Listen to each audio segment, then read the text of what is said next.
The tone was upbeat following the two-day summit. From my side, I'd like to start out by thanking Kuwait for hosting this summit, which by any measure has been successful. The summit took place at a time when the media was speculating whether it would happen at all, but it has happened and it is a success. Judging by the words of its final announcement and the comments of some of its leaders, the Arab League summit has achieved all its objectives. But the communique, dubbed the Kuwait Declaration, failed to reach consensus on some of the most pressing issues on the agenda.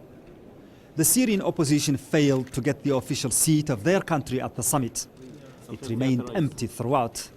They also failed in their appeal for greater military support. The Saudis had previously said the world was betraying the Syrian opposition by failing to arm them properly. Delegates did verbally express what they called their total support for the Syrian National Coalition. But the final communique called for a political solution based on the Geneva I conference in 2012. It said a peaceful transition was needed in Syria. The watered-down wording an indication that President Assad enjoys a degree of support among some countries, including Algeria, Lebanon and Iraq. Palestine received generous but broad terms of support from the delegations. Israel was once again roundly condemned for its recent attacks on Gaza. The issue of terrorism remains contentious and deep divisions could not be concealed. Egypt and Saudi Arabia had looked for a condemnation of the Muslim Brotherhood, but again the final communique skirted around this.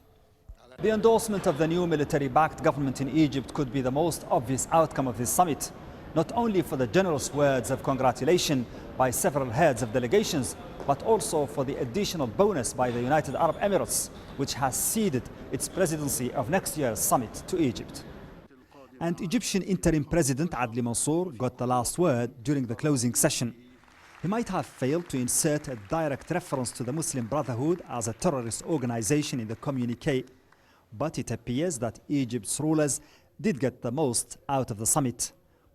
Mohamed Vall, Al Jazeera, Kuwait City.